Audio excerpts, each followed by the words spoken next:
ತನ್ನ ಮಗನ ಯೌವನ ಈಸಿಕೊಂಡು ನಾನಿನ್ನೂ ಸುಖ ಅನುಭವಿಸಬೇಕು ಅಂತ ನಿರ್ಧಾರ ಮಾಡಿದ ಯಯಾತಿಗೆ ಅರ್ಥವಾಯಿತು, ಓಹೋ, ಈ ಸುಖ ಅನುಭವಿಸಬೇಕು ಅನ್ನೋ ಬುದ್ಧಿಗೆ ಕೊನೆ ಇಲ್ಲ. ನಾನು ಭೋಗದಿಂದ ಭೋಗದ ಆಸೆಯನ್ನು ನಾಶ ಮಾಡಲಿಕ್ಕಾಗಲ್ಲ.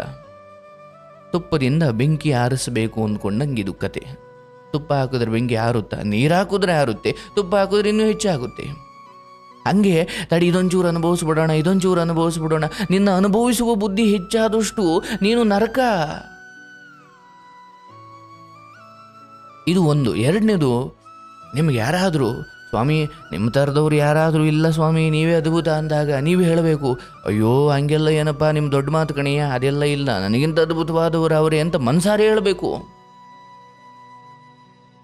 ಅಲ್ವಾ. 3, ಇಂದ್ರನ ಹತ್ರ ಏನು ಕೇಳ್ದ? ಅಪ್ಪ ನನ್ನನ್ನು ಸಜ್ಜನರ ಬಳಿ ಬೀಳಿಸ್ಬಿಡಪ್ಪ. ಬದುಕಿನ ನೆಮ್ಮದಿಗೆ ಹಾಗೂ ನಮ್ಮ ಅಂತರಂಗದ ಜ್ಞಾನದ ದಾಹಕ್ಕೆ ಬೇಕಾದ ಜ್ಞಾನದ ಆಹಾರವನ್ನು ಈ ಗೀತೆಯ ಮೂಲಕ, ಗೀತೆಯನ್ನು ತಿಳ್ಕೊಳ್ಳುವ ಮೂಲಕ, ಪಾರಾಯಣ ಮಾಡುವ ಮೂಲಕ ನಮ್ಮ ಅಂತರಂಗದ ದಾಹವನ್ನು ನೀಗಿಸಿಕೊಳ್ಳುವ ಸಮಯ. ವಾರದ ಆರಂಭ.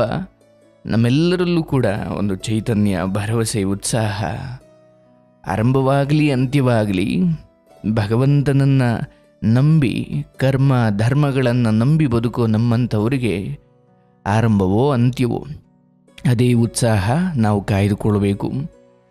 ಲೋಕದಲ್ಲಿ ವಸ್ತುಗಳ ಮೇಲೆ, ವ್ಯಕ್ತಿಗಳ ಮೇಲೆ, ನಾನಾ ಲೌಕಿಕ ವಿಚಾರಗಳ ಮೇಲೆ ಒಂದು ಮಟ್ಟಿನ ವೈರಾಗ್ಯವನ್ನು ಪಡೆದುಕೊಂಡಾಗ ನಮಗೆ ನಿಜವಾದ ಬದುಕು ಅರ್ಥವಾಗುತ್ತೆ. ಲೌಕಿಕವಾಗಿ ನೀವು ಎಷ್ಟೇ ವಸ್ತುಗಳನ್ನು ಸಂಗ್ರಹಿಸಿಕೊಂಡರೂ ಕೂಡ ಒಂದು ದಿನ ಬಿಟ್ಟು ಹೋಗುವುದು ಹೌದು. ಹಾಗಂತ ಸಂಗ್ರಹಿಸಬಾರ್ದ. ಮಿತಿಗೂ ಮೀರಿ ಸಂಗ್ರಹಿಸಿದ್ರೆ ನೀವು ಅಧ್ಯಾತ್ಮದಿಂದ ಅಥವಾ ಅಲೌಕಿಕ ಪ್ರಜ್ಞೆಯಿಂದ ಬಹಳ ದೂರ ದೂರ ದೂರ ಸರಿತಾ ಹೋಗುತ್ತೀರಿ. ಏನಿದೆ ಅದನ್ನು ನಿಭಾಯಿಸಬೇಕು, ಎಲ್ಲವನ್ನು ಭರವಸೆಯಿಂದ ಕಾಣಬೇಕು. ಬದುಕು ಅಥವಾ ಒಂದು ಸಂಸಾರ ಅಥವಾ ಒಂದು ಸಂಸ್ಥೆ ಎಲ್ಲರನ್ನ ಒಟ್ಟಾಗಿ ತೆಗೆದುಕೊಂಡು ಹೋಗಬೇಕು. ನಾನು, ನಾನೇ ಅಥವಾ ನನ್ನಿಂದ ಈ ಭಾವನೆಗಳು ಅಲ್ಲಲ್ಲಿ ಹುಟ್ಟುತ್ತವೆ, ಹುಟ್ಟಲ್ಲ ಅಂತೇನಿಲ್ಲ. ಅದನ್ನು ಆ ಭಾವನೆಗಳು ಯಾರನ್ನೂ ಬಿಟ್ಟಿಲ್ಲ. ನಂದೇ ನಡಿಬೇಕು, ನಾನೇ ಆಗಬೇಕು, ನಾನೇ ಗೆಲ್ಲಿಸಿಬಿಡ್ತೀನಿ, ನಾನೇ ನನ್ನಿಂದಲೇ, ಈ ಭಾವನೆಗಳು, ಅಹಂಕಾರ ತತ್ವಗಳು ಬರ್ತಾವೆ. ಬರೋದ್ರ ಬಗ್ಗೆ ನನಗೆ ಬೇಸರವಿಲ್ಲ. ಎಲ್ಲರಿಗೂ ಬರ್ತವೆ. ಎಂಥ ಮಹಾನ್ ಜ್ಞಾನಿಗೂ ಆ ಭಾವನೆಗಳು ಬಿಟ್ಟಿದ್ದಿಲ್ಲ. ಅದೊಂದು ಮನೆ ಆಗಿರ್ಬೋದು, ಸಂಸ್ಥೆ ಆಗಿರ್ಬೋದು, ಎಲ್ಲ ಅರ್ಥಕೊಂಡು ನಡಿಬೇಕು.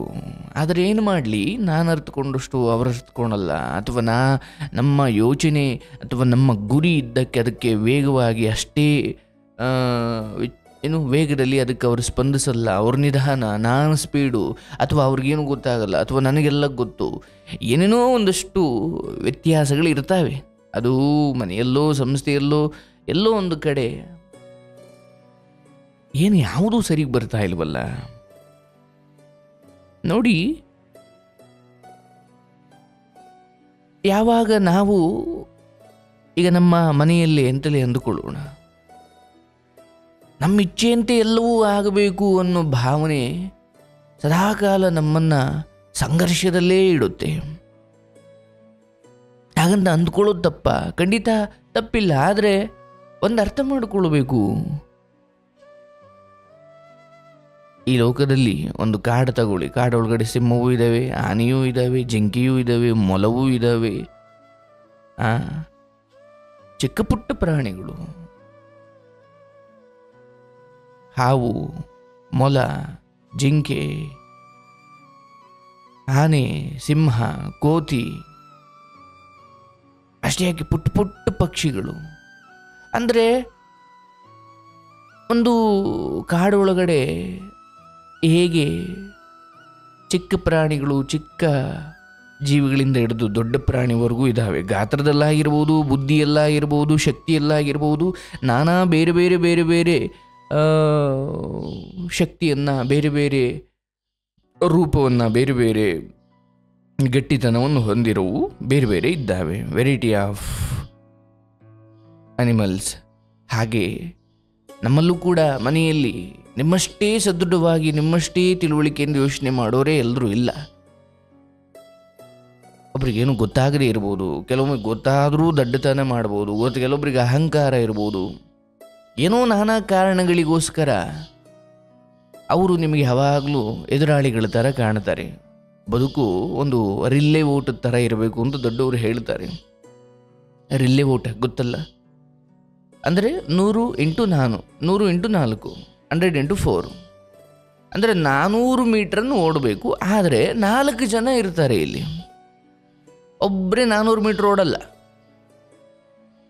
ಒಬ್ಬ ಆ ಸ್ಟಿಕ್ಕನ್ನು ತಗೊಂಡೋಗಿ ಓಡಿ ಪಡ ಪಡ ಪಡ ಪಡ ಪಡ ಓಡಿ ಓಡಿ ಓಡಿ ಓಡಿ ಓಡಿ 100 ಮೀಟ್ರ್ ಅಷ್ಟೇ ಓಡುವುದವನು. ಒಟ್ಟು 400 ಮೀಟ್ರ್ ಹೌದು, ಬಟ್ ಇವನು 100 ಮೀಟ್ರ್ ಅಷ್ಟೇ ಓಡೋದು. ಇನ್ನೊಬ್ಬನ ಕೈ ಕೊಡ್ತಾನೆ. ಅವನು ಪಟ ಪಟ ಪಟ ಪಟ ಪಟ ಓಡಿ ಬೇಗ ಓಡಿ ಇನ್ನೊಬ್ಬನ ಕೈಲಿ ಕೊಡ್ತಾನೆ. ಅವನು ಪಟ ಪಟ ಪಟ ಪಟ ಓಡಿ ಇನ್ನೊಬ್ಬನ ಕೈಲಿ ಕೊಡ್ತಾನೆ. ಹೀಗೆ 4 ಜನ ಒಂದೇ ರೀತಿಯಲ್ಲಿ ತಮ್ಮ ಉದ್ದೇಶವನ್ನು ಅರ್ಥ ಮಾಡಿಕೊಂಡು ಅದಕ್ಕೆ ಬೇಗ ಬೇಗ ಸ್ಪಂದಿಸಿದ್ರೆ ಆ ಆಟವನ್ನು ಗೆಲ್ತಾರೆ ಅಲ್ವಾ? ಆ ರಿಲೇ ಓಟದಲ್ಲಿ ಮೊದಲನೇವನು ಯಾರು ಓಡ್ತಾ ಇದ್ದಾನೆ ಅವನು ಜೋರಾಗಿ ಓಡ್ದ, ಎಲ್ಲರಿಗಿಂತ ಜೋರಾಗಿ ಓಡ್ದ. ಅವನದೇ ತಂಡದ ಇನ್ನೊಬ್ಬ ಅಲ್ಲಿ ಕಾಯ್ತಾ ಇದ್ದಾನೆ. ನನ್ನ ಕಡೆಯಿಂದ ಒಂದು ಅಂದರೆ ಒಬ್ಬ ಸ್ಟಿಕ್ ಕೊಡಬೇಕಲ್ಲ, ಅಲ್ಲಿ ಒಬ್ಬ ಓಡೋಗಲ್ಲಿ ಕೊಟ್ಟ. ಎರಡನೇವನು ನಿಧಾನ ಕೊಡ್ಲಿಕ್ಕೆ ಶುರು ಮಾಡ್ದ. ಬೇಕು ಅಂತಲೋ ಅಥವಾ ಅವನ ಶಕ್ತಿ ಇರೋದಷ್ಟೋ ಗೊತ್ತಿಲ್ಲ. ಆಗ ಮೊದಲನೇವನ ಶ್ರಮ ವ್ಯರ್ಥವಾಗ್ಬಿಡುತ್ತೆ. ಹಂಗೆ ಒಂದು ರಿಲ್ಲೇ ಓಟದಲ್ಲಿ ಹೇಗೆ 4 ಜನ ಉದ್ದೇಶಕ್ಕೋಸ್ಕರ ದುಡಿಬೇಕು, ಒಟ್ಟು ನಾವು ಗೆಲ್ಲಬೇಕು. ಆ 4 ಜನರ ಶಕ್ತಿ ಅಥವಾ ಉದ್ದೇಶ ಗುರಿ ಒಂದೇ ಆಗಿದ್ರೆ ಆಟ ಗೆಲ್ತಾರೆ. ಒಬ್ಬನ ಗುರಿ ಒಂದು ಗೆಲ್ಲೋದಾದರೆ ಇನ್ನೊಬ್ಬನ ಗುರಿ ನೋಡೋಣ ಬಿಡು, ಸುಮ್ಮನೆ ಏನೋ ಒಂದು ಪ್ರಯತ್ನ ಮಾಡೋಣ. ಎಲ್ಲರೂ ಆ ಆಟವನ್ನು ಗೆಲ್ಲಬೇಕು. ಹಾಗೆ ಸಂಸಾರ ಗೆಲ್ಲಬೇಕು ಅಂದರೂ ಕೂಡ ಎಲ್ಲ ಒಬ್ಬರೇ ಮಾಡ್ತೀನಿ ಅಂದರೆ ಆಗಲ್ಲ. ಇವರಷ್ಟು ಮಾಡಬೇಕು, ಅವ್ರ ಕೈ ಕೊಡಬೇಕು, ಅವರಷ್ಟು ಮಾಡಬೇಕು, ಇವ್ರ ಕೈ ಕೊಡಬೇಕು. ಹೀಗೆ ಹಂಚಿಕೊಂಡು ಬದುಕದ ಹಾಗೆ ಅದು ಚಂದ. ನಾವು ನಮ್ಮ ಹೆಂಡತಿ ಮಕ್ಕಳನ್ನು, ಗಂಡನ್ನು ಅಥವಾ ಅಕ್ಕ ತಂಗಿದಿರನ್ನು ಅಥವಾ ಮಕ್ಕಳನ್ನು ಇನ್ವಾಲ್ವೇ ಮಾಡಿಕೊಳ್ಳಲ್ಲ. ಅಯ್ಯೋ ಅವ್ರಿಗೆ ಗೊತ್ತಾಗಲ್ಲ, ಅವ್ರಿಗೆ ಗೊತ್ತಾಗಲ್ಲ, ಅವ್ರಿಗೆ ಗೊತ್ತಾಗಲ್ಲ. ಅರೆ ನನಗೆ ತಾನೇ ಏನು ಗೊತ್ತು, ಎಷ್ಟು ಗೊತ್ತು? ನಾನು ಒಂದು ದಿನ ಏನು ಗೊತ್ತಿಲ್ಲದವಳೇ ಆಗಿದ್ದೆಯಲ್ಲ. ಒಬ್ಬ ಜ್ಞಾನಿಯ ಆರಂಭ ಅತ್ಯಂತ ಅಜ್ಞಾನದಿಂದಲೇ ಶುರುವಾಗಿರುತ್ತೆ. ಎಲ್ಲವೂ ಇರುವವನು ಇಲ್ಲದ ಸ್ಥಿತಿಯಿಂದಲೇ ಶುರು ಮಾಡಿರ್ತಾನೆ. ಹಾಗಾಗಿ ಎದೆಯಲ್ಲಿ ಮಧುರ ಭಾವನೆಗಳು, ಹೃದಯದಲ್ಲಿ ಮಧುರ ಭಾವನೆಗಳು. ಯಾಕೋ ನಿಮಗೆ ಸರಿ ಬರ್ತಾ ಇಲ್ಲ, ಯಾಕೋ ನಿಮಗೆ ಸ್ವಲ್ಪ ಹೊಂದಾಣಿಕೆ ಆಗುತ್ತಿಲ್ಲ ಅಂದಾಗ ಕೋಪದಿಂದಲೋ ದುಃಖದಿಂದಲೋ ಚಿಂತಿಸಿ ಫಲವಿಲ್ಲ. ಹಂಗಾಗ್ಬಿಡುತ್ತೆ ನೋಡಿ. ಮಹಾನುಭಾವೆ ಗಾಂಧಾರಿ ಗಂಡನಿಗೆ ಹೇಳಿದ್ಲು, ಮಕ್ಕಳಿಗೆ ಹೇಳಿದ್ರು, ಇಡೀ ಜೀವನ ಪೂರ್ತಿ ಅವಳದು ಅದೇ ಆಗೋಯ್ತು. ಸ್ವಯಂ ಆಕೆ ಧರ್ಮವಂತೆ, ಸ್ವಯಂ ಆಕೆ ಧರ್ಮ ತಿಳಿದವಳು, ಸ್ವಯಂ ಆಕೆ ಅತ್ಯಂತ ಆಚಾರವಂತಳು. ಯಾಕೆ ಅವಳ ಬದುಕು ಹಾಗಾಯಿತು? ಆದರೆ ದುರ್ಯೋಧನನಿಗೆ ಧರ್ಮ ಗೊತ್ತಿಲ್ವೇ? ಗೊತ್ತು. ಧೃತರಾಷ್ಟ್ರನಿಗೆ ಧರ್ಮ ಗೊತ್ತಿಲ್ವೇ? ಗೊತ್ತು. ಧರ್ಮ ತಿಳಿಯದವರಿಗೆ ಧರ್ಮ ಬೋಧಿಸಬಹುದು, ಆದರೆ ಧರ್ಮ ತಿಳಿದೂ ನಾನು ಪಾಲಿಸಲ್ಲ ಅನ್ನೋರಿಗೆ ಧರ್ಮ ಬೋಧನೆ ಮಾಡಬಾರದು. ಸ್ವಾಮಿ ನನಗೇನು ಗೊತ್ತಿಲ್ಲಪ್ಪ, ನನಗೊಂಚೂರು ಹೇಳ್ಕೊಡ್ರಿ ಅಂದಾಗ ಅವ್ರಿಗೆ ಹೇಳ್ಬೋದು, ಏನು ತೊಂದರೆ ಇಲ್ಲ. ಆದರೆ ತಿಳಿದವರಿಗೆ ಹೇಳಲಿಕ್ಕಾಗಲ್ಲ. ಧರ್ಮ ತಿಳಿದು ಆದರೆ ಧರ್ಮ ಪಾಲಿಸದೇ ಇರುವ ಆ ದುಷ್ಟರಿಗೆ ಧರ್ಮ ಬೋಧನೆ ಸಲ್ಲದು. ಕೃಷ್ಣ ಅರ್ಜುನನಿಗೆ ಯಾಕೆ ಭಗವದ್ಗೀತೆ ಬೋಧನೆ ಮಾಡ್ದ? 2 ಕಾರಣ. ಅಂದರೆ ರೋಗ ಬಂದಿರೋರ್ಗೆ ಔಷಧಿಯನ್ನು ಹಾಗೆ ನಿಜವಾಗಲೂ ಗೊಂದಲದಲ್ಲಿ, ಸಂಶಯದಲ್ಲಿ ಯುದ್ಧ ಬೇಕೋ ಬೇಡವೋ ಅನ್ನೋ ಗೊಂದಲ ಇದ್ದಿದ್ದು, ರೋಗ ಇದ್ದಿದ್ದು ಅರ್ಜುನನಿಗೆ. ಹಾಗಾಗಿ ಅವನಿಗೆ ಬೋಧನೆ ಮಾಡಬೇಕಾಯಿತು 1. 2, ಅವನು ಕೇಳ್ದ, ಅಪ್ಪ ನನ್ನ ಬದುಕು ಯಾಕೋ ಹಿಂಗಾಗಿದೆ, ನನ್ನ ಯೋಚನೆಗಳು, ಇಷ್ಟೊಂದು ನನಗೆ ಚಂಚಲತೆ ಶುರುವಾಗಿದೆ. ಅಲ್ಲಿರೋರೆಲ್ಲ ನನ್ನ ಸಂಬಂಧಿಕರು, ಅವರನ್ನು ಕೊಲ್ಲೋದು ಒಳ್ಳೆಯದಾ? ರಾಜ್ಯಕ್ಕೋಸ್ಕರ ರಕ್ತಪಾತ ಮಾಡೋದು ಒಳ್ಳೆಯದಾ? ಇದು ಕೆಟ್ಟ ಕರ್ಮ ಅನ್ಸ್ಕೊಳ್ಳಲ್ವಾ? ದೇವರು ಮೆಚ್ಚುತ್ತಾನ? ನಾನಾ ರೀತಿಯಲ್ಲಿ ಅವನಿಗೆ ಗೊಂದಲ ಬರುತ್ತೆ. ಕೃಷ್ಣನಿಗೆ ಶರಣಾಗುತ್ತಾನೆ. ಅಪ್ಪ, ಯಾವುದು ಸರಿ ಹೇಳಪ್ಪ ನನಗೆ. ನೋಡಿ ಇಲ್ಲಿ ಎಷ್ಟು ಅದ್ಭುತವಾದ ಮನಃಶಾಸ್ತ್ರ ಇದು ಅಂದರೆ, ನೀವು ಯಾರಿಗೆ ಹೇಳಬೇಕು, ಯಾರಿಗೆ ಹೇಳಬಾರ್ದು, ಇಷ್ಟೇ ವಿಚಾರ. ನಾನಂತೂ ನನ್ನ ವೈಯಕ್ತಿಕವಾಗಿ ನನ್ನ ಆತ್ಮೀಯ ಸ್ನೇಹಿತ, ನನ್ನದೇ ಮನೆಯ ಯಾರೋ ವ್ಯಕ್ತಿಗೂ ಕೂಡ ಅಯ್ಯೋ ಲೋಕಕ್ಕೆಲ್ಲ ಹೇಳ್ತಾನೆ ನನಗೆ ಹೇಳಲ್ವಲ್ಲ ಅಂತ ಆತ ಅಂದ್ಕೊಳ್ಳಂಗೆ ಇಲ್ಲ. ಕೇಳಿದ್ರೆ ಮಾತ್ರ, ಕೇಳ್ತಾನೆ ಅಂತ ಅನಿಸಿದ್ರೆ ಮಾತ್ರ ನಾನು ಹೇಳ್ತೀನಿ. ಇದು ನೀವು ಅರ್ಥ ಮಾಡ್ಕೊಳ್ಬೇಕು. ಅಯ್ಯೋ ನಾನು ಹೇಳ್ತೀನಿ ಸರ್, ಅವ್ರು ಅರ್ಥನೇ ಮಾಡ್ಕೊಳ್ಳಲ್ಲ. ನಿಮ್ಮ ಮಕ್ಕಳಿಗೋ, ನಿಮ್ಮ ಗಂಡನಿಗೋ, ನಿಮ್ಮ ಹೆಂಡತಿಗೋ ಅಥವಾ ನಿಮ್ಮ ಮನೆಯವ್ರಿಗೂ ಕೇಳದೇ ಇದ್ರೂ ನೀವು ಹೇಳಬೇಕು. ಯಾಕೆ? ಕಣ್ಣಾರೆ ನೋಡೋಕ್ಕಾಗಲ್ವಲ್ಲ, ಕರ್ಮ, ನಾವು ಹೇಳಲೇಬೇಕಾತಾಗೆ. ಆದರೆ ಹೊರಗಿನವ್ರಿಗೆ ಕೇಳದೆ ಏನನ್ನೂ ಹೇಳೋಕೆ ಹೋಗಬೇಡಿ. ಈಗ ನನಗೆ ಏನೋ ಭಗವಂತನ ದಯೆಯಿಂದ ಸ್ವಲ್ಪ ತಿಳ್ಕೊಂಡಿದ್ದೀನಿ ಧರ್ಮ ಅಂದ್ಕೊಂಡು ಬೀದಿಲಿ ಹೋಗೋರ್ನೆಲ್ಲ ಬಾರಪ್ಪ ಅಂತ ಹೇಳೋಕ್ಕಾಗುತ್ತೆ? ಇಲ್ಲ, ಹಂಗೆ ಹೇಳಲಿಕ್ಕಾಗಲ್ಲ. ಹಾಗಾಗಿ ಬದುಕು ಚೆನ್ನಾಗಿರ್ಬೇಕಂದ್ರೆ, ನಾನು ಅವರಿಲ್ಲೇ ಉದಾಹರಣೆ ಕೊಟ್ಟನಲ್ಲ, ಹಾಗೆ ಎಲ್ಲರೂ ಒಂದು ಸ್ವಲ್ಪ ಹಂಚ್ಕೊಂಡು ಬದುಕಬೇಕು. ಒಂದು ಸಂಸ್ಥೆಯಾದರೂ ಅಷ್ಟೇ ಎಲ್ಲ ನಾನೇ ಮಾಡ್ತೀನಿ ಅಂತ ಒಬ್ಬ ಓನರ್ ಅನ್ಬೋದಾ? ಹಾಗಲ್ಲ. ಕಾರ್ಮಿಕರ ಶಕ್ತಿಯನ್ನು ಸರಿಯಾಗಿ ಬಳಸ್ಕೊಳ್ಳೋದು ಅವನಿಗೆ ಗೊತ್ತಿರಬೇಕು. ಕಾರ್ಮಿಕರ ಪ್ಲಸ್ ಪಾಯಿಂಟ್ಗಳು ಅವನಿಗೆ ಗೊತ್ತಿರಬೇಕು. ಮನೆಯಲ್ಲಿ ನನ್ನ ಹೆಂಡತಿ ಪ್ಲಸ್ ಪಾಯಿಂಟ್ ಏನು ಗೊತ್ತಿರಬೇಕು, ಗಂಡನ ಪ್ಲಸ್ ಪಾಯಿಂಟ್ ಏನು ಅಂತ ಗೊತ್ತಿರಬೇಕು. ನೆಗೆಟಿವ್ ಪಾಯಿಂಟ್ಗಳನ್ನೇ ನಾವು ತಲೆ ಮೇಲೆ ಹೊತ್ಕೊಂಡು ಓಡಾಡ್ತೀವಿ. ಅದು ನಮ್ಮ ಜೀವನದ ದುರಂತ. ಎಲ್ಲರಲ್ಲೂ ನೆಗೆಟಿವ್ ಇದ್ದೇ ಇದೆ, ಅಯ್ಯೋ ಯಾರಲ್ಲಿಲ್ಲ. ಆದರೆ ಎಲ್ಲರ ಪ್ಲಸ್ ಪಾಯಿಂಟ್ಗಳನ್ನು ತಲೆಯಲ್ಲಿಟ್ಟುಕೊಂಡು ಓಡಾಡಬೇಕು. ಆಗ ನೀವು ನೆಮ್ಮದಿಯಾಗಿರ್ತೀರ, ಮನೇನೂ ನೆಮ್ಮದಿಯಾಗಿರುತ್ತೆ.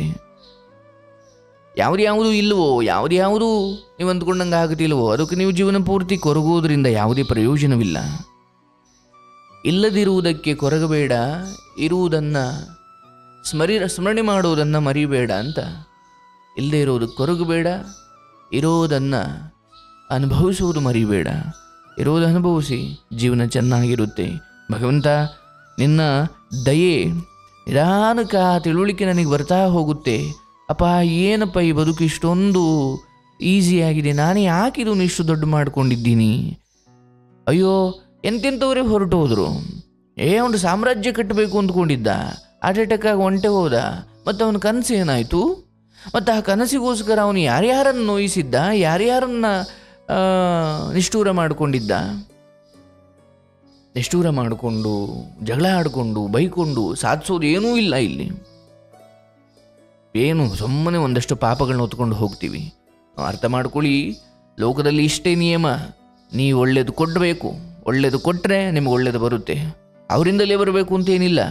ನೋಡಿ, ಕೆಲವೊಮ್ಮೆ ನಿಮ್ಮಿಂದ ಗೊತ್ತಿಲ್ಲೇ ಕೆಟ್ಟದಾಗಿರುತ್ತೆ, ಅದು ಗ್ಯಾರಂಟಿ ನಿಮಗೆ ವಾಪಸ್ ಬರುತ್ತೆ. ಗೊತ್ತಿದ್ದೋ ಗೊತ್ತಿಲ್ಲದೆಯೋ ಭಗವಂತನನ್ನು ಕೇಳೋದಾದರೆ, ಅಪ್ಪ ಏನು ಕೊಡ್ತೀಯೋ ಕೊಟ್ಬಿಡು. ನಾನು ಗೊತ್ತಿದ್ದು ತಪ್ಪು ಮಾಡಿದ್ದೀನೋ, ಗೊತ್ತಿಲ್ಲದೆ ತಪ್ಪು ಮಾಡಿದ್ದೀನೋ, ಭಗವಂತ ನಿಮಗೆ ಶಿಕ್ಷೆ ಕೊಡಲಿಕ್ಕಿಲ್ಲ. ಭಗವಂತ ನಿಮಗೆ ತೊಂದರೆ ಕೊಡಲಿಕ್ಕಿಲ್ಲ. ಭಗವಂತ ನಿಮಗೆ ಪಾಪನೂ ಕೊಡಲ್ಲ, ಪುಣ್ಯನೂ ಕೊಡಲ್ಲ, ಅಥವಾ ಭಗವಂತ ನಿಮಗೆ ಶಿಕ್ಷೆನೂ ಕೊಡಲ್ಲ, ಒಳ್ಳೆಯದೂ ಮಾಡಲ್ಲ. ಅವನು ಕೇವಲ ಅವನು ತಕಡಿ ಹಿಡ್ಕೊಂಡು ಕೂತಿದ್ದಾನೆ. ನೀನು ಇಷ್ಟು ಒಳ್ಳೇದು ಮಾಡಿದ್ರೆ ಅಷ್ಟು ಒಳ್ಳೇದು ಕೊಡ್ತಾನೆ, ನೀನು ಇಷ್ಟು ಕೆಟ್ಟದ್ದು ಮಾಡಿದ್ರೆ ಅವನು ಅಷ್ಟು ಕೆಟ್ಟದ್ದು ಕೊಡ್ತಾನೆ. ಅವನು ಕೇವಲ ಹಂಚಲಿಕ್ಕೆ ಕೂತಿದ್ದಾನೆ.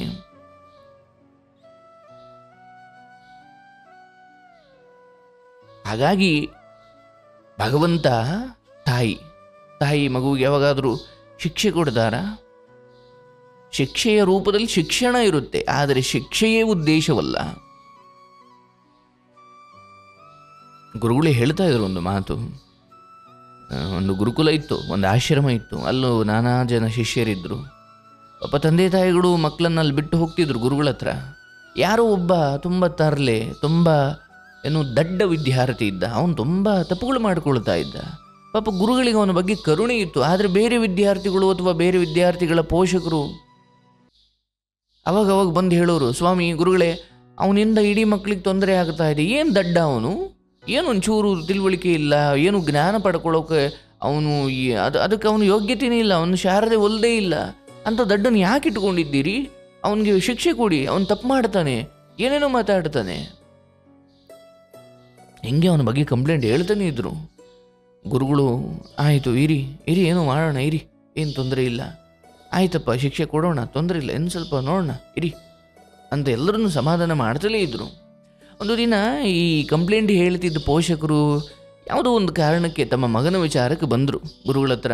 ಸ್ವಾಮಿ, ನಮ್ಮ ಮಗ ಫೇಲ್ ಆಗ್ಬಿಟ್ಟಿದ್ದಾನೆ, ಏನು ಹೇಳಿದ ಮಾತು ಕೇಳಲ್ಲ, ತಂದೆ ತಾಯಿಗಳು ಅನ್ನೋ ಬೆಲೆ ಇಲ್ಲ, ಏನು ಮಾಡೋದು ಹಿಂಗೆ ಆಗ್ಬಿಟ್ರೆ?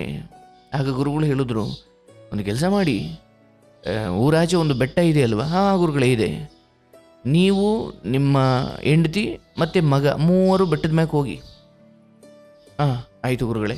ಹೋಗ್ಬಿಟ್ಟು ನಿಮ್ಮ ಮಗನ್ನ ಒಂದು ಹಗ್ಗದಲ್ಲಿ ಕೈ ಕಾಲೆಲ್ಲ ಕಟ್ಬಿಡಿ. ಹಾಂ ಆಮೇಲೆ ಏನಿಲ್ಲ, ಕೈ ಕಾಲೆಲ್ಲ ಕಟ್ಟಿದ ಮೇಲೆ ಬೆಟ್ಟದಿಂದ ತಳ್ಳಿಬಿಡಿ ಅಂದರು. ಏನು ಹೇಳ್ತೀರ ಗುರುಗಳೇ ನೀವು? ಮಗನ್ನ ಆ ರೀತಿ ತಳ್ಳೋದು ಹೌದಾ? ಅಲ್ಲಪ್ಪ, ಮಗ ತಪ್ಪು ಮಾಡಿದ್ದಾನೆ, ತಳ್ಳಿ, ಅವನು ಯಾಕೆ ಬೇಕು? ಹಂಗೆಲ್ಲ ಮಾಡೋಕ್ಕಾಗುತ್ತಾ? ಅಲ್ಲಪ್ಪ, ಅದೇ ಆಶ್ರಮದಲ್ಲಿ ಆ ದಡ್ಡ ವಿದ್ಯಾರ್ಥಿಗೆ ಶಿಕ್ಷೆ ಕೊಡಿ ಎನ್ನಬೇಕಾದಾಗ ನಿಮ್ಮ ಧ್ವನಿಯಲ್ಲಿದ್ದ ಆ ಪ್ರತಿಭಟನೆ ನಿಮ್ಮ ಮಗ ತಪ್ಪು ಮಾಡಿದಾಗ ಯಾಕಿಲ್ಲ? ನಮ್ಮ ಮಗ ಇದು ಮೋಹ ನೋಡಿ. ಬೇರೆಯವರು ಮಕ್ಕಳಾದರೆ ಹೊಡೆದಾಕ್ಬಿಡಿ, ಚಚ್ಚಿಬಿಡಿ, ಹೊಡೆದು ಬಿಡಿ, ಶಿಕ್ಷೆ ಕೊಟ್ಟು ಬಿಡಿ. ಅದೇ ನಮ್ಮದಾದಾಗ ನಮ್ಮಲ್ಲೊಂದು ಕರುಣೆ ಹೊಕ್ಕಿ ಬರುತ್ತೆ. ನೋಡಿ, ಭಗವಂತ ಇದನ್ನೇ ನೋಡುವುದು, ನಿಮ್ಮದೋ ಇನ್ಯಾರದ್ದೋ ಕರುಣೆಯೇ. ಅಯ್ಯೋ ಪಾಪ, ಒಂಚೂರು ಕ್ಷಮಿಸಿ, ಅಯ್ಯೋ ಒಂಚೂರು ಬುದ್ಧಿ ಹೇಳ್ರಿ, ಏನಾಗಲ್ಲ, ತೊಂದರೆ ಇಲ್ಲ. ಕರುಣೆ ಎಲ್ಲರ ಸಲುವಾಗಿ ಬರಬೇಕು. ಅದು ನನ್ನ ಮಗ, ನನ್ನ ಮಗಳು, ನನ್ನ ಸಂಸಾರ, ಇಷ್ಟು ಮಾತ್ರವಲ್ಲ. ಕರುಣೆ ಭ್ರಷ್ಟವಾಗಬಾರ್ದು, ಕರುಣೆ ಶುದ್ಧವಾಗಿರಬೇಕು. ನಾನು ಇದನ್ನು ಯಾಕೆ ಹೇಳ್ತಾ ಇದ್ದೆ ನೋಡಿ, ನಿನ್ನೆ ಆಶ್ರಮಕ್ಕೊಬ್ಬರು ಬಂದಿದ್ದರು. ಅವ್ರದ್ದೊಂದು ಸಂಸಾರದ ವಿಚಾರ, ಹೊಂದಾಣಿಕೆ ಇಲ್ಲ. ಯಾಕಿಲ್ಲ? ಯಾಕಂದರೆ ಅಲ್ಲಿನ ಹಿರಿಯರು ಅಂದುಕೊಳ್ತಾ ಇದ್ರು ನಾವು ಹೇಳ್ದಂಗೆಲ್ಲ ನಡಿಬೇಕು ಅಂತ. ತಪ್ಪಿಲ್ಲ, ಯಾಕಂದರೆ ಅವ್ರದ್ದೊಂದು ಅನುಭವ, ಅವರು ಕಟ್ಟಿರೋ ಬದುಕು, ಅವ್ರು ಕಟ್ಟಿರೋ ಮನೆತನ ಎಲ್ಲಿ ಕೆಡುಬಿಡ್ತಾರೋ, ಎಲ್ಲ ಹಾಳು ಮಾಡಿಬಿಡ್ತಾರೋ ಅನ್ನೋ ಭಯ ಹಿರಿಯರಿಗಿತ್ತು. ಆದರೆ ಆ ನಡುವೆ ಸದ್ಯದಲ್ಲಿ ಏನು ನಡೀತಾ ಇದೆ, ಜನರ ಮನಸ್ಥಿತಿ ಏನಿದೆ, ಹೆಂಗೆ ಹೊಂದ್ಕೊಂಡು ಹೋಗಬೇಕು, ಹೇಳೋದನ್ನೇ ಯಾವ ರೀತಿ ಹೇಳಬೇಕು, ಅದನ್ನೆಲ್ಲ ಹಿರಿಯರಿಗೆ ಹೇಳಿದ ಮೇಲೆ ಹೌದು ಹೌದು ಹೌದು ಹೌದು ನನಗೆ ನನ್ನ ಮನೆ ಹೇಗೇ ಇರಬೇಕು ಅನ್ನುವ ಆ ಕಲ್ಪನೆ ಅಥವಾ ಆ ಮಾತಿನಲ್ಲಿ ಯಾವುದೇ ತಪ್ಪಿಲ್ಲ. ಆದರೆ ಎಂಥವ್ರು ಸಿಕ್ಕಿದ್ದಾರೆ, ಅದು ಮಗನೋ ಸೊಸೆಯೋ ಅಥವಾ ಈಗ ಬಂದಿರೋರು ಹೊಸದಾಗಿ ಎಂಥವ್ರು ಸಿಕ್ಕಿದ್ದಾರೆ, ಅವ್ರ ಮನಸ್ಥಿತಿ ಏನು, ಅದನ್ನ ಮೊದಲು ರೀಡ್ ಮಾಡಬೇಕು. ಅವ್ರಿಗೆ ಹೆಂಗೆ ಹೇಳಬೇಕು? ಓಕೆ, ಅವರ ಕೆಲವು ಹಠಗಳನ್ನು ನಾನು ಸಹಿಸ್ಕೊಳ್ಬೇಕು. ಇಲ್ಲ ಸ್ವಾಮಿ, ಈಗ ಎಲ್ಲವೂ ನಮ್ಮಂತೆ ಆಗಬೇಕು ಅನ್ನೋ ಕಾಲವೂ ಇಲ್ಲ, ಆ ಪರಿಸ್ಥಿತಿನೂ ಇಲ್ಲ. ನಿಧಾನಕ್ಕೆ ಅದನ್ನು ಒಲಿಸ್ಕೊಳ್ಬೇಕೆ ಹೊರತು ನಾನು ಮೇಲೆ ಬಿದ್ದು ಅದನ್ನು ಸರಿ ಮಾಡಲಿಕ್ಕೆ ಆಗುವುದಿಲ್ಲ ಅಂತ. ಆ ಹಿರಿಯರಿಗೆ ಜ್ಞಾನೋದಯ ಆಗಲಿಕ್ಕೆ ಮಿನಿಮಮ್ ಅರ್ಧ ಗಂಟೆ ತಗೊಳ್ತು. ಅವ್ರಿಗೆ ಗೊತ್ತಿದೆ ಸರಿ ಯಾವುದು ತಪ್ಪು ಯಾವುದು ಗೊತ್ತಿದೆ, ಅಥವಾ ಇವರು ಬಗ್ಗಲ್ಲ, ಅಥವಾ ಇವರನ್ನು ನನ್ನ ಕಠೋರವಾದ ಮಾತಿನಿಂದ ಬಗ್ಸೋಕ್ಕಾಗಲ್ಲ ಅಂತ ಅವ್ರಿಗೂ ಗೊತ್ತಿದೆ. ಕಠೋರವಾದ ಮಾತುಗಳು ಅದೊಂಥರ ತುಪ್ಪದಿಂದ ಬೆಂಕಿಯನ್ನು ಆರಿಸ್ತೀನಿ ಇಂದು ಹಾಗೆ ಅಲ್ವಾ? ತುಪ್ಪದಿಂದ ಬೆಂಕಿ ಆರಿಸೋಕ್ಕಾಗುತ್ತೆ? ಇಲ್ಲ, ಬೆಂಕಿ ಇನ್ನೂ ಹೆಚ್ಚಾಗುತ್ತೆ. ಭೋಗದಿಂದ ಭೋಗವನ್ನು ಕಡಿಮೆ ಮಾಡಲಿಕ್ಕಾಗಲ್ಲ. ಯಾವುದೋ ಲೈಂಗಿಕ ಸುಖ ಅಥವಾ ಇನ್ಯಾವುದೋ ಭೋಗದ ಸುಖ, ಅಯ್ಯೋ ಈ ಸುಖ ಇದೆಯಪ್ಪ, ಇದನ್ನು ಅನುಭವಿಸ್ಬಿಡ್ತೀನಿ, ಬೇಗ ಖಾಲಿ ಮಾಡಿಬಿಡ್ತೀನಿ, ಆಮೇಲೆ ವೈರಾಗ್ಯಕ್ಕೆ ಬರ್ತೀನಿ. ಇಲ್ಲ, ನೀವು ಭೋಗದಿಂದ ಭೋಗವನ್ನು ನಾಶ ಮಾಡಲಿಕ್ಕೆ ಆಗಲ್ಲ. ವೈರಾಗ್ಯದಿಂದ ಭೋಗದ ಬುದ್ಧಿಯನ್ನು ನಾಶ ಮಾಡ್ಬೋದು ಅಲ್ವಾ? ನೀವು ಹಾಗೆ ಅನ್ಬೋದಾ?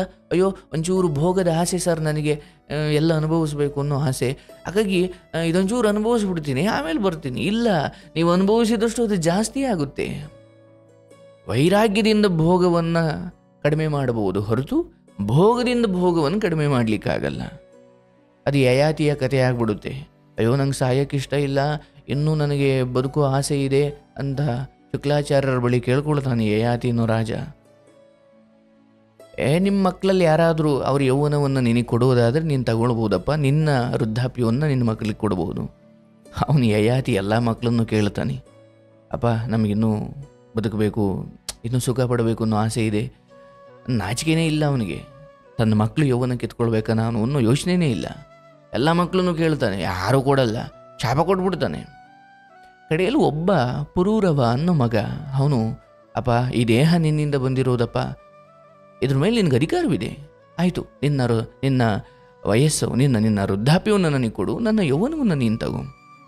ಅವನು ನೋಡಿ ನಾಚಿಕೆನೇ ಇಲ್ಲ ಅವನಿಗೆ, ಎಂಥ ಬುದ್ಧಿ. ಮಗನ ಯೌವನವನ್ನು ತಗೊಳ್ತಾನೆ, ತನ್ನ ವೃದ್ಧಾಪ್ಯವನ್ನು ಕೊಡ್ತಾನೆ. ಬದುಕ್ತಾನೆ 1000 ವರ್ಷ ಬದುಕ್ತಾನಂತೆ. ಆದರೂ ಅವನಿಗೆ ಭೋಗದ ಆಸೆನೇ ಹೋಗಲ್ಲ. ಒಂದು ದಿವಸ ಅನ್ನಿಸ್ತು, ಅಯ್ಯೋ ದೇವ,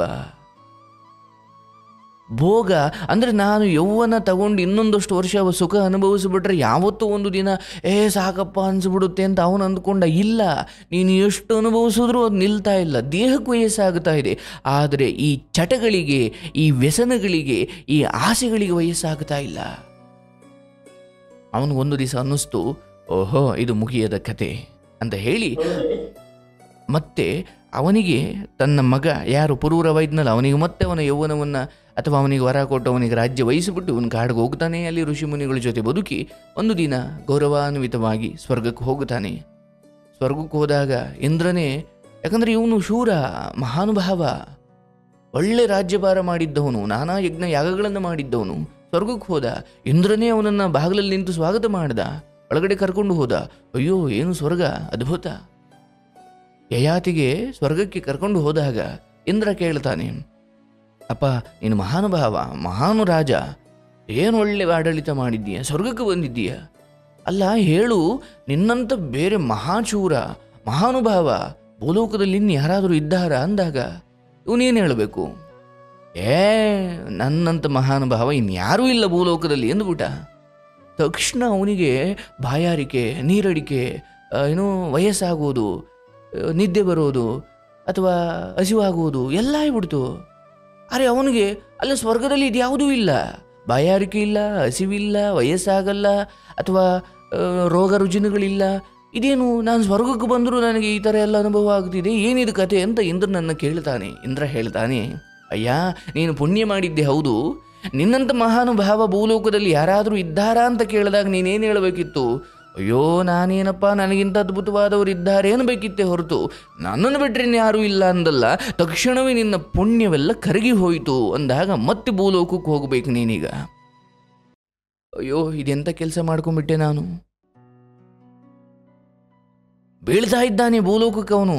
ಇಂದ್ರನನ್ನು ಬೇಡ್ತಾ ಇದ್ದಾನೆ, ಸ್ವಾಮಿ ತಪ್ಪಾಯಿತು, ನನ್ನನ್ನು ಕಾಪಾಡಿ, ಹೆಂಗಾದರೂ ಕಾಪಾಡಿ, ಮತ್ತೆ ನನ್ನನ್ನು ಸ್ವರ್ಗಕ್ಕೆ ಕರ್ಕೊಳ್ಳಿ ಇಂತ ಇದ್ದಾನೆ. ಬೀಳ್ತಾ ಇದ್ದಾನೆ ಕೆಳಗಡೆ. ಇಂದ್ರ ಹೇಳ್ತಾನೆ, ಸ್ವಾಮಿ ನೋಡಪ್ಪ, ನಿನ್ನನ್ನು ಮತ್ತೆ ಕರ್ಕೊಳ್ಳೋ ಶಕ್ತಿ ನನಗಿಲ್ಲ, ಆದರೆ ನೀನು ಎಲ್ಲಿ ಬೀಳಬೇಕು ಅಂತ ಕೇಳು, ಅದನ್ನು ಬೇಕಾದರೆ ನಾನು ಕೊಡಬಲ್ಲೆ. ಕಡೆಯೇ ಕೇಳ್ತಾನೆ, ಅಪ್ಪ ನನ್ನನ್ನು ಸಜ್ಜನರ ನಡುವೆ ಬೀಳಿಸ್ಬಿಡಪ್ಪ ಅಂತನು. ನೋಡಿ ಎಂಥ ಬುದ್ಧಿ ಬಂತು. ಆಗ ಯಾವುದೋ ಯಜ್ಞ ಯಾಗ ಮಾಡೋ ಜಾಗದಲ್ಲಿ, ಮಹಾನುಭಾವರು ಸಜ್ಜನರು ಇರೋ ಜಾಗದಲ್ಲಿ, ಅಂದರೆ ಆ ಯಯಾತಿಯ ಮಗಳೇ ಇದ್ಲು ಮಾಧವಿ ಅಂತ, ಅವಳ ಮಗ ಯಜ್ಞ ಯಾಗ ಮಾಡ್ತಾ ಇರ್ತಾನೆ. ಅಲ್ಲೂ ಹೋಗಿ ಬಿದ್ದು ಅಲ್ಲಿ ಒಂದಷ್ಟು ವರ್ಷ ಜೀವನ ಮಾಡಿ ಆಮೇಲೆ ಪುಣ್ಯ ಗಳಿಸಿ ಅಥವಾ ಒಳ್ಳೆ ಕಾರ್ಯಗಳನ್ನು ಮಾಡಿ ಸ್ವರ್ಗಕ್ಕೆ ಹೋದ ಅಂತ. ನೋಡಿ ಇಲ್ಲಿ ಎರಡು ವಿಚಾರ. ಒಂದು, ತನ್ನ ಮಗನ ಯೌವನ ಇಸಿಕೊಂಡು ನಾನಿನ್ನೂ ಸುಖ ಅನುಭವಿಸಬೇಕು ಅಂತ ನಿರ್ಧಾರ ಮಾಡಿದ ಯಯಾತಿಗೆ ಅರ್ಥವಾಯಿತು, ಓಹೋ ಈ ಸುಖ ಅನುಭವಿಸಬೇಕು ಅನ್ನೋ ಬುದ್ಧಿಗೆ ಕೊನೆ ಇಲ್ಲ. ನಾನು ಭೋಗದಿಂದ ಭೋಗದ ಆಸೆಯನ್ನು ನಾಶ ಮಾಡಲಿಕ್ಕಾಗಲ್ಲ. ತುಪ್ಪದಿಂದ ಬೆಂಕಿ ಆರಿಸಬೇಕು ಅಂದ್ಕೊಂಡಂಗಿದು ಕತೆ. ತುಪ್ಪ ಹಾಕಿದ್ರೆ ಬೆಂಕಿ ಆರುತ್ತಾ? ನೀರು ಹಾಕಿದ್ರೆ ಆರುತ್ತೆ, ತುಪ್ಪ ಹಾಕಿದ್ರೆ ಇನ್ನೂ ಹೆಚ್ಚಾಗುತ್ತೆ. ಹಂಗೆ ತಡಿ, ಇದೊಂಚೂರು ಅನುಭವಿಸ್ಬಿಡೋಣ. ನಿನ್ನ ಅನುಭವಿಸುವ ಬುದ್ಧಿ ಹೆಚ್ಚಾದಷ್ಟು ನೀನು ನರಕ. ಇದು ಒಂದು. ಎರಡನೇದು, ನಿಮ್ಗೆ ಯಾರಾದರೂ ಸ್ವಾಮಿ ನಿಮ್ಮ ಥರದವ್ರು ಯಾರಾದರೂ ಇಲ್ಲ ಸ್ವಾಮಿ ನೀವೇ ಅದ್ಭುತ ಅಂದಾಗ ನೀವೇ ಹೇಳಬೇಕು, ಅಯ್ಯೋ ಹಂಗೆಲ್ಲ ಏನಪ್ಪ ನಿಮ್ಮ ದೊಡ್ಡ ಮಾತು ಕಣಯ್ಯ, ಅದೆಲ್ಲ ಇಲ್ಲ, ನನಗಿಂತ ಅದ್ಭುತವಾದವರು ಅವರೇ ಅಂತ ಮನಸಾರೆ ಹೇಳಬೇಕು ಅಲ್ವಾ. ಮೂರು, ಇಂದ್ರನ ಹತ್ರ ಏನು ಕೇಳ್ದ? ಅಪ್ಪ ನನ್ನನ್ನು ಸಜ್ಜನರ ಬಳಿ ಬೀಳಿಸ್ಬಿಡಪ್ಪ. ಹಂಗೆ ದೇವ್ರ ಬಳಿ ನಾವು ಏನು ಕೇಳಬೇಕು? ಅಪ್ಪ ಸಜ್ಜನರ ಸಹವಾಸ ಕೊಡಪ್ಪ. ಯಾಕಂದರೆ ನಿಜವಾದ ಭಕ್ತಿ, ಜ್ಞಾನ, ವೈರಾಗ್ಯಗಳು ಬರೋದು ಲೋಕದಲ್ಲಿ ಸಜ್ಜನರ ಸಹವಾಸದಿಂದ ಅಲ್ವಾ. ಇದು ಯಾಕೆ ನಾನು ಇದನ್ನೆಲ್ಲ ಹೇಳ್ತಾ ಇದ್ದೀನಿ ಅಂದರೆ, ಬರೀ ಭೋಗದ ಬುದ್ಧಿ ಬರುತ್ತೆ. ಎಲ್ಲ ಅನುಭವಿಸಬೇಕು, ಅದು ತಪ್ಪಿಲ್ಲ ಕೂಡ. ಆದರೆ ಒಂದು ಹಂತ ಆದಮೇಲೆ ಅಟ್ಲೀಸ್ಟ್ ನಿಮಗೆ ಅದ್ರ ಬಗ್ಗೆ ವೈರಾಗ್ಯ ಬರಬೇಕು. ಓಹೋ, ಇದು ಮುಗಿಯದ ಕತೆ ಕಣ್ರಪ್ಪ. ಈಗ ಈ ಮಾತನ್ನು ನಾನು ಯಾರೋ ಯುವಕರಿಗೆ ಹೇಳಲಿಕ್ಕಾಗಲ್ಲ. ಈಗ ಅವ್ರಿಗೂ ಹೇಳ್ಬೋದು, ನೋಡ್ರಪ್ಪ ನಿಮ್ಮ ಪಾಲಿಗೆ ಬಂದಿದ್ದನ್ನು ಮಾತ್ರ ನೀವು ಅನುಭವಿಸಬೇಕು, ಬೇರೆಯವ್ರದಕ್ಕೆಲ್ಲ ಆಸೆ ಪಡಂಗಿಲ್ಲ ಅಂತ ಹೇಳ್ಬೋದೇ ಹೊರತು ಅನುಭವಿಸಲೇಬೇಡಿ ಅಂತ ನಾನು ಹೇಳಲ್ಲ. ಬಟ್ ಒಂದು ಹಂತದ ಅನುಭವಿಸುವಿಕೆ ಆದಮೇಲೆ ಅದು ಸಂತೋಷ ಅಥವಾ ಆಸ್ತಿ, ಅಂತಸ್ತು, ಲೈಂಗಿಕತೆ ಎಲ್ಲವನ್ನ ಒಂದು ಹಂತ ಆದ ಮೇಲೆ ಅಪ್ಪ ಬಿಡ್ರೋ, ವೈರಾಗ್ಯ ತಗೊಳ್ರಪ್ಪ, ಬಿಟ್ಬಿಡ್ರಪ್ಪ, ಅದನ್ನ ಜ್ಞಾನದ ಕಡೆ ಗಮನ ಕೊಡ್ರಪ್ಪ ಅಂತ ಅವ್ರಿಗೆ ಹೇಳ್ಬೋದು. ಒಂದು 60, 40, 50, 45, 30 ಓಕೆ, ಒಂದು ಹಂತದ ಜೀವನ ನೋಡಿರೋರಿಗೆ. ಹಾಗಾಗಿ ಯಯಾತಿಯ ಕತೆ ನಿಮಗೆಲ್ಲ ಅರ್ಥವಾಗಬೇಕು.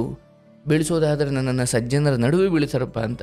ನನಗೆ ನಂಬಿಕೆ ಇದೆ, ನೀವೆಲ್ಲರೂ ಸಜ್ಜನರ ಸಹವಾಸ ಮಾಡಿರ್ತೀರಿ. ನಿಮಗಿರುವ ಕೆಲವು ಫ್ರೆಂಡ್ಸ್ ಆದರೂ ಧರ್ಮದ ರೀತಿಯಲ್ಲಿ ನಡೆಯುವಂತಹ ಸ್ನೇಹಿತರೇ ಆಗಿರ್ತಾರೆ ಅಂತ. ಯಯಾತಿ ಕಥೆಯನ್ನು ನಿಮ್ಮ ಮಕ್ಕಳಿಗೆ ಹೇಳಿ. ಎಷ್ಟು ನೋಡಿ, ಇದು ಎಂಥ ವಿಚಿತ್ರ. ಯಯಾತಿಯ ಮಾವ ಶುಕ್ಲಾಚಾರ್ಯರ ಮಗಳನ್ನು ಈ ಯಯಾತಿ ಮದುವೆ ಆಗಿರ್ತಾನೆ. ಶುಕ್ಲಾಚಾರ್ಯರನ್ನು ಕೇಳೋದು ಅವನು, ಯಾಕಂದರೆ ಸಾವಿನ ವಯಸ್ಸು ಬರುತ್ತೆ, ಇನ್ನೇನು ಸಾಯಬೇಕು ಅಂದಾಗ ಅವನಿಗಿನ್ನೂ ಆಸೆ ಕಡಿಮೆ ಆಗಿರಲ್ಲ. ಮಾವ, ನನಗೆ ಸಾಯೋ ಆಸೆ ಇಲ್ಲ, ನಾನು ಇನ್ನೂ ಬದುಕಬೇಕು, ಇನ್ನೂ ತುಂಬ ಆಸೆಗಳಿದ್ದಾವೆ, ನೀವು ನನಗೆ ಯೌವನವನ್ನು ಕೊಡಿ, ನನಗೆ ಸಾವು ಬರ್ದಂಗೆ ನೋಡ್ಕೊಳ್ಳಿ ಇಂದಾಗ. ಅಪ್ಪ, ನನಗೆ ಆ ಶಕ್ತಿ ಇಲ್ಲ ಗಣೆಯ, ಆದರೆ ಒಂದು ನಿನ್ನ ಮಕ್ಕಳಲ್ಲಿ ಯಾರಾದರೂ ಒಬ್ಬರು ಅವರ ಯೌವನವನ್ನು ನಿನಗೆ ಕೊಟ್ಟು ನಿನ್ನ ವೃದ್ಧಾಪ್ಯವನ್ನು ಅವರು ತಗೊಳ್ತಾರೆ ಅನ್ನೋದಾದರೆ ಆಗ್ಬೋದು. ಆಗ ಈ ಕತೆ ನಡೆಯುತ್ತೆ. ಇರಲಿ, ಇದು ಭಾಳ ಮುಖ್ಯವಾದಂತಹ ಕತೆ. ಇದ್ರ ಮೂಲಕ ಜೀವನ ನಮಗೆ ಅರ್ಥವಾಗ್ತಾ ಹೋಗುತ್ತೆ.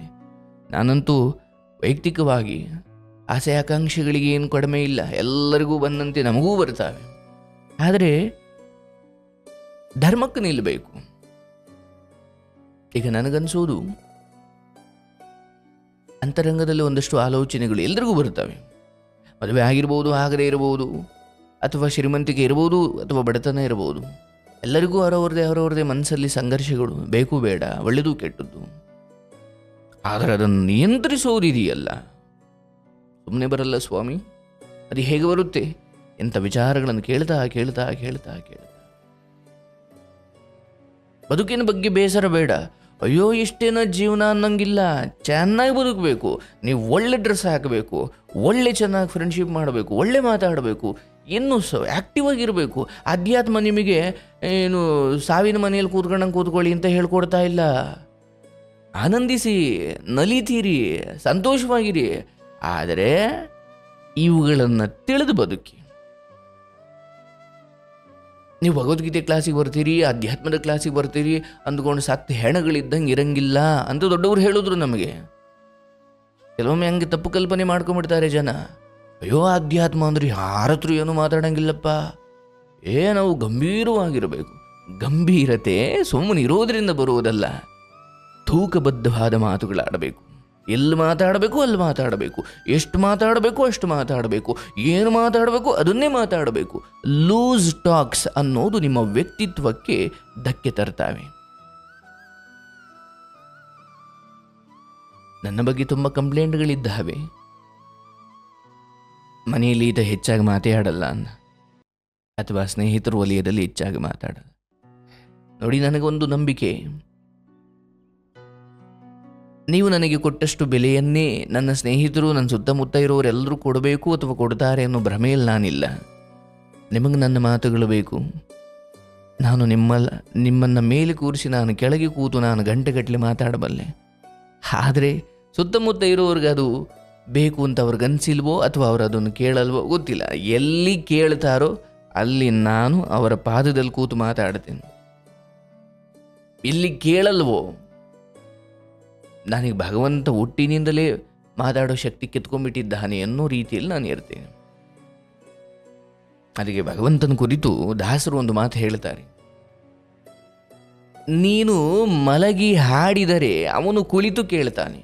ಭಕ್ತನ ಮಾತಿಗೆ ಹೆಂಗಿರ್ತಾನೆ ಭಗವಂತ, ಭಕ್ತವತ್ಸಲ ಅಂದರೆ ಹೆಂಗಿರ್ತಾನೆ ಪರಮಾತ್ಮ ಅಂದರೆ, ಭಕ್ತ ಮಲಗಿ ಹಾಡಿದ್ರೆ ಅವನು ಕುಳಿತು ಕೇಳ್ತಾನಂತೆ.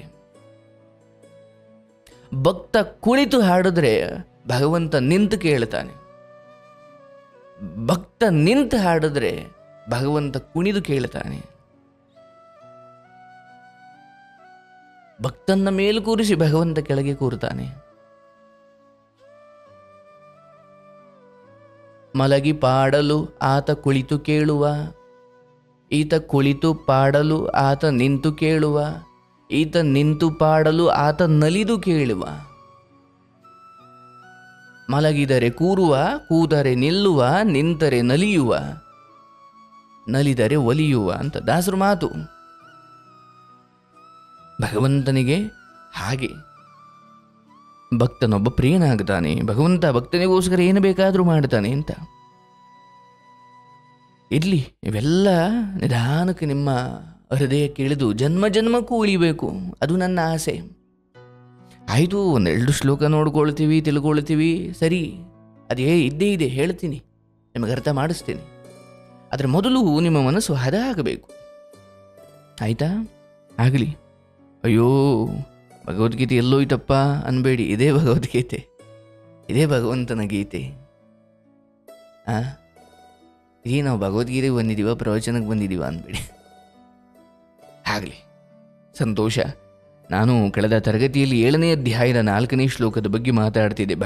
ಅಂದರೆ ಸೃಷ್ಟಿ ಹೇಗಾಯಿತು ಅನ್ನೋದ್ರ ಬಗ್ಗೆ ಕೃಷ್ಣ ಹೇಳ್ತಾ ಇದ್ದ. ನೋಡಿ, ಇಡೀ ಬ್ರಹ್ಮಾಂಡ ಇವತ್ತೇನಿದೆಯಲ್ಲ, ನಾವೇನು ಬ್ರಹ್ಮಾಂಡ ನೋಡ್ತಾ ಇದ್ದೀವಿ, ಇದೆಲ್ಲವೂ ಕೂಡ ಒಂದು ದಿನ ಭಗವಂತನ ಉದರದಲ್ಲಿ ಅಡಗಿ ಕೂತಿತ್ತು, ಸೂಕ್ಷ್ಮ ರೂಪದಲ್ಲಿ, ನಾಭಿಯಲ್ಲಿ ಅಂತ ಹೇಳ್ತಾರೆ ಅಲ್ವಾ. ಸೃಷ್ಟಿಪೂರ್ವದಲ್ಲಿ ಸಂಪೂರ್ಣ ಜಗತ್ತು ಸೂಕ್ಷ್ಮ ರೂಪದಲ್ಲಿ ಭಗವಂತನ ಹೊಟ್ಟೆಯಲ್ಲಿ, ಭಗವಂತನ ಉದರದಲ್ಲಿ ಸೇರಿಕೊಂಡಿತ್ತು, ನೆಲೆಗೊಂಡಿತ್ತು. ನಂತರ ಭಗವಂತ ಈ ಸೃಷ್ಟಿಯನ್ನು ನಿರ್ಮಾಣ ಮಾಡಿದ. ಹೀಗೆ ನಿರ್ಮಾಣವಾದದ್ದು ಜಡ ಪ್ರಕೃತಿ. ಇಲ್ಲಿ ಪಂಚಭೂತಗಳು, ಮಣ್ಣು, ನೀರು, ಬೆಂಕಿ, ಗಾಳಿ, ಆಕಾಶ, ಜೊತೆಗೆ ಮನಸ್ಸು, ಬುದ್ಧಿ, ಅಹಂಕಾರ. ಒಟ್ಟು 8 ಬಗೆಯ ಜಡ ಪ್ರಕೃತಿ ನಿರ್ಮಾಣವಾಯಿತು. ಮೊದಲು ಜೀವ ಬಂದಿದ್ದಲ್ಲ, ಜಡ ಬಂದಿದ್ದು. ಬೆಂಕಿ, ಗಾಳಿ, ನೀರು, ಆಕಾಶ, ಭೂಮಿ ಇವೆಲ್ಲವೂ ಜಡ. ಆಯಿತಾ? ಮನಸ್ಸು, ಬುದ್ಧಿ, ಅಹಂಕಾರ ಇವು ಜಡವೇ. ಅಂದರೆ ಚೇತನದ ಸಹಕಾರ ಇಲ್ಲದೆ ಜಡ ಏನೂ ಮಾಡಲಿಕ್ಕಾಗಲ್ಲ ಅಲ್ವಾ. ಹಾಗಾದರೆ ಗಾಳಿ ಅದಕ್ಕೆ ಚೇತನ ಇಲ್ವ? ಅಂದರೆ ಭಗವಂತನಿಂದ ಅವೆಲ್ಲ ನಿಯಂತ್ರಿಸಲ್ಪಡ್ತಿದ್ದಾವೆ. ಬೆಂಕಿಗೂ ಕೂಡ ತಾನೇ ಇವ್ರನ್ನೆಲ್ಲ ಸುಟ್ಟು ಹಾಕಬೇಕು ಅನ್ನೋ ಬುದ್ಧಿ ಇಲ್ಲ. ಯಾರದೂ ಸಹಾಯ ತಗೊಂಡೇ ಅದು ಕೆಲಸ ಮಾಡಬೇಕು ಅಲ್ವಾ. ಈಗ ಮರಗಳ ಸಂಘರ್ಷ, ಕಾಡಲ್ಲಿ ಕಾಡ್ಗಿಚ್ಚು, ಅದು ಬೆಂಕಿ ತಾನಾಗೆ 2 ಮರಗಳ ಘರ್ಷಣೆ. ಅಂದರೆ ಬೆಂಕಿ ಹತ್ಕೊಳ್ಬೇಕಂದ್ರೆ ಅಲ್ಲಿ ಇನ್ಯಾವುದೋ ಸಹಕಾರ ಬೇಕು, ತಾನಾಗೆ ಹತ್ಕೊಳ್ಳೋ ಶಕ್ತಿ ಅದಕ್ಕಿಲ್ಲ. ಅಂದರೆ ಪಂಚಭೂತಗಳು ಜಡ, ಅವು ಚೈತನ್ಯ ಅಲ್ಲ. ಹೀಗೆ ನಾನು ಕಳೆದ ಬಾರಿ ಹೇಳ್ತಾ ಇದ್ದೆ, ಆಕಾಶದ ಸೃಷ್ಟಿ ಹೇಗಾಯಿತು ನೋಡಿ. ಆಕಾಶ ಅಂದರೆ ಸ್ಪೇಸ್, ಖಾಲಿ ಜಾಗ ಮೊದಲೇ ಇತ್ತು. ಆದರೆ ಭಗವಂತ ಅದರೊಳಗಡೆ ಆವಿರ್ಭಾವಗೊಂಡಾಗ, ಸೇರಿಕೊಂಡಾಗ ಅದಕ್ಕೆ ನೀಲ ಬಣ್ಣ ಬಂತು. ಕಣ್ಣಿಗೆ ಕಾಣದ ನೀಲವರ್ಣದ ಆಕಾಶದ ಸೃಷ್ಟಿ ಆಯಿತು. ಇದನ್ನು ಮಧ್ವಾಚಾರ್ಯರು ಹೇಳ್ತಾರೆ ಅವರ ಕೃತಿಗಳಲ್ಲಿ. ನೋಡಿ, ಆಕಾಶದಲ್ಲಿ ಕಂಪನವಾಗಿ ಅಲ್ಲಿ ಗಾಳಿ ಹುಟ್ಟಿತು, ಗಾಳಿಯ ಕಂಪನದಿಂದ ಬೆಂಕಿ ಹುಟ್ಟಿತು, ಬೆಂಕಿಯ ಕಂಪನದಿಂದ ಅಥವಾ ಬೆಂಕಿಯಿಂದ ನೀರು ಸೃಷ್ಟಿಯಾಯಿತು. ನೀರು ಗಟ್ಟಿಯಾಗಿ ಮುಂದೆ ಈ ಭೂಮಿಯಾಗಿ ವಿಕಾಸವಾಯಿತು. ಈಗ ನೋಡಿ, ಹಿಮಾಲಯ ಅಥವಾ ಮಂಜುಗೆಡ್ಡೆ ಅದೇನು ನೀರೇ. ನೀರು ಗಟ್ಟಿಯಾದಾಗ ಘನವಾದ ವಸ್ತುವಾಯಿತು. ಹಾಗೆ ಭೂಮಿ ಕೂಡ ಆಕಾಶದ ಕಂಪನದಿಂದ ಮೊದಲು ಗಾಳಿ ಹುಟ್ಟಿತು, ಗಾಳಿಯ ಕಂಪನದಿಂದ ಬೆಂಕಿ ಹುಟ್ಟಿತು. ನೀವು ನೋಡಿ, ಎಷ್ಟೋ ಸಾರಿ ಟ್ರೈನು ಅಥವಾ ಏರೋಪ್ಲೇನುಗಳು ಗಾಳಿಲಿ ಹೋಗಬೇಕಾದ್ರೆ ಆ ಗಾಳಿಯ ಹೊಡೆತ, ಆ ಫೋರ್ಸ್ ಹೆಂಗಿರುತ್ತೆ ಅಂದರೆ ಬೆಂಕಿ ಹತ್ಕೊಳ್ಳುತ್ತೆ. ಹಿಂಗೆ ಮೊದಲು ಬೆಂಕಿ ಹುಟ್ಟಿದ್ದು ಹೇಗೆ? ಆಕಾಶ ಇತ್ತು, ಬಟ್ ಭಗವಂತ ಅದರೊಳಗಡೆ ಆವಿರ್ಭಾವಗೊಂಡ, ಸೇರಿಕೊಂಡ. ಅವನ ಲೀಲೆ ಅಥವಾ ಅವನ ಶಕ್ತಿಯಿಂದ ಆಕಾಶ ನೀಲವರ್ಣವಾಯಿತು, ಆಕಾಶ ಸೃಷ್ಟಿಯಾಯಿತು. ಅಂದರೆ ಮೊದಲೇ ಇತ್ತು. ನೀವು ಇದನ್ನು ಅರ್ಥ ಮಾಡಿಕೊಳ್ಬೇಕು, ಮೊದಲೇ ಇತ್ತು. ಅದರೊಳಗಡೆ ಭಗವಂತನ ಆವಿರ್ಭಾವ ಆಯಿತು. ಅಲ್ಲಿ ಗಾಳಿ ಉಂಟಾಯಿತು, ಆಕಾಶದ ಕಂಪನ, ಗಾಳಿ ಉಂಟಾಯಿತು. ಗಾಳಿಯ ಫೋರ್ಸ್ಗೆ ಬೆಂಕಿ ಉಂಟಾಯಿತು, ಬೆಂಕಿಯಿಂದ ನೀರು. ನೋಡಿ, ನೀವು ಒಲೆ ಮೇಲೆ ಅನ್ನ ಇಟ್ಟಿದ್ದೀರಿ, ಆ ಹಬೆ ಹಂಗೆ ಕೈ ಹಿಡೀರಿ, ಅದು ಅಂದರೆ ಹಬೆ ಬೆಂಕಿಯಿಂದ ಬಂದ ಹಬೆ ನೀರಾಗುತ್ತೆ, ನಿಮ್ಮ ಕೈ ಒಳಗಡೆ ಎಲ್ಲ ನೀರು ಸೇರಿಕೊಳ್ಳುತ್ತೆ. ಬೆಂಕಿಯಿಂದ ನೀರಾಯಿತು ಅಂದರೆ ಪಂಚಭೂತಗಳು ಹೇಗಾಯಿತು ಅಂತ, ಈ ನೀರು ಗಟ್ಟಿಯಾಗಿ ಮುಂದೆ ಭೂಮಿಯಾಗಿ ವಿಕಾಸವಾಯಿತು. ಈಗ ನಾನು ಈ 5 ಕೋಶಗಳು, ಅನ್ನಮಯ ಕೋಶ, ಪ್ರಾಣಮಯ ಕೋಶ, ಮನೋಮಯ ಕೋಶ, ವಿಜ್ಞಾನಮಯ ಕೋಶ, ಆನಂದಮಯ ಕೋಶ, ಇದು ಹೇಗಾಯಿತು? ಈಗ ಪಂಚಭೂತಗಳು ಗೊತ್ತಾಯ್ತು ನಿಮಗೆ. ಮೊದಲು ಗಾಳಿ ಆಯಿತು, ಗಾಳಿಯಿಂದ ಬೆಂಕಿ ಆಯಿತು, ಬೆಂಕಿಯಿಂದ ನೀರಾಯಿತು, ನೀರು ಈಗ ಗಟ್ಟಿಯಾಗಿ ಭೂಮಿ ಆಯಿತು. ಮುಂದೆ ಮೊದಲು ಪಂಚಭೂತಗಳಿಂದ ಏನಾಯಿತು? ಪಂಚಭೂತಗಳು ಹೆಂಗಾಯಿತು? ಸರಿ, ಈಗ ಪಂಚಭೂತಗಳಿಂದ ಏನಾಯಿತು? ಪಂಚಭೂತಗಳಿಂದ ಮೊದಲು ಅನ್ನಮಯ ಕೋಶದ ಸೃಷ್ಟಿ. ಪಂಚಭೂತಗಳಿಂದ ಮೊದಲು ಅನ್ನಮಯ ಕೋಶದ ಸೃಷ್ಟಿ, ನಂತರ ಬೆಂಕಿ, ಗಾಳಿ, ಆಕಾಶದಿಂದ ಪ್ರಾಣಮಯ ಕೋಶ. ಈಗ ನಿಮ್ಮ ದೇಹಕ್ಕೆ ಬರಬೇಕು ನೀವು. ಅನ್ನಮಯ ಅಂದರೆ ಈ ದೇಹ, ಈಗ ಅನ್ನ ತಿಂದು ಆಗಿರೋ ಈ ದೇಹ ಬೆಳವಣಿಗೆ ಆಗಿದೆಯಲ್ಲ, ತೊಟ್ಟಲ್ಲಿದ್ದಂಗೆ ಇದ್ದೀರಾ? ಇಲ್ಲ, ಬೆಳೆದಿದ್ದೀರಿ. ಅನ್ನಮಯ ಕೋಶ ಅಂದರೆ ಅನ್ನದಿಂದ ಆದ ಕೋಶ, ಆಹಾರದಿಂದ ಆದ ಕೋಶ. ಪಂಚಭೂತಗಳಿಂದ ಅನ್ನಮಯ ಕೋಶದ ಸೃಷ್ಟಿ ಅಂದರೆ ಈ ದೇಹ ಪಂಚಭೂತಗಳಿಂದ ಆದದ್ದು ಅಂತ ಹೇಳ್ತಾರೆ. ಮಣ್ಣಿಂದ ಕಾಯ, ಮಣ್ಣಿಂದ ಬಂದದ್ದು ಈ ದೇಹ, ಪಂಚಭೂತಗಳಿಂದ ಆದದ್ದು. ನಮ್ಮ ದೇಹದಲ್ಲಿ ಬೆಂಕಿ, ಗಾಳಿ, ನೀರು, ಆಕಾಶ ಎಲ್ಲವೂ ಇದೆ. ಆಕಾಶ ಅಂದರೆ ಖಾಲಿ ಇರೋ ಜಾಗವೇ ಆಕಾಶ. ಇನ್ನು ನಮ್ಮ ದೇಹದೊಳಗಡೆ ಆಕಾಶ ಆಯಿತಾ ಸ್ವಾಮಿ, ಏನು ಬೇಡಿ, ಖಾಲಿ ಇರೋ ಜಾಗವನ್ನೇ ನಾವು ಸ್ಪೇಸ್ ಅಥವಾ ಆಕಾಶ ಅಂತ ಕರಿತೀವಿ.